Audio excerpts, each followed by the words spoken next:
Сәлеметсіздер ме? Менің есімім Жарқынай. Бұл менің сабақ онлайн арқылы жетістікке дейінгі жолым.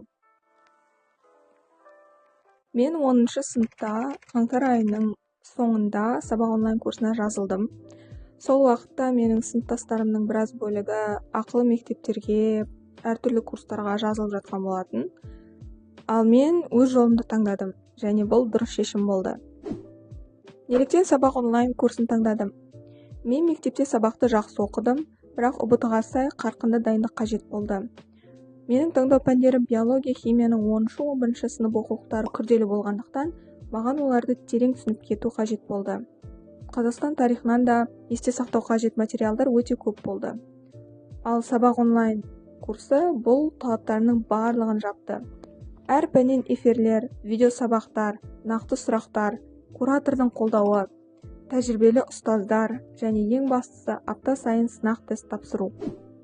11 сыныптың ортасына қарай мен барлық теорияны игеріп шықтым.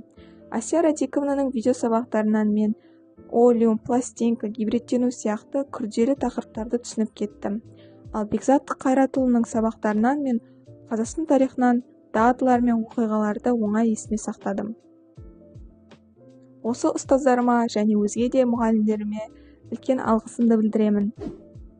Маған кураторым апта сайын апталық жоспар мен жылы сөздермен мотивация сыйлап отырды. Мен берілген тапсырмаларды дедлайннан асырмай орындап отырдым. Кейінде өзім сапалы жоспар құруды үйреніп алдым.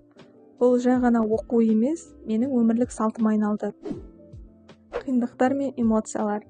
Мен үшін ең эмоцияға толы кезең ол қаңтар ұбт-сының алдындағы кезең болды.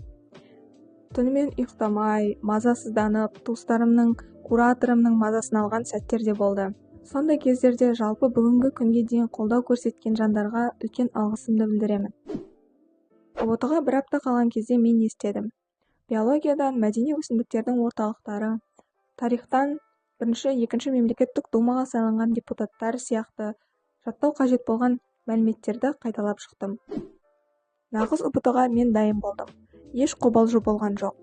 Алғашқысынан 118, ал екінші ұбт-дан 122 балл жинадым. Ұйқы, сенімділік, дайындық барлығы рөл ойнады. ұбт-ға дайындығын бастаған немесе енді бастайтын оқушыларға кеңесім. Ең біріншісі TikTok, Instagram дегенді қою, немесе оларға таймер қою. Дұрыс тамақтану, таза ауада серуендеу және ең бастысы 7-8 сағаттық ұйқы. Қазір мен жинаған балыма өте қуаныштымын. Бұйырса жалпы медицина мамандығына тапсырамын. Сабақ онлайн бұл жай курс емес, бұл менің жетістікке апарған жолымның бір бөлігі болды.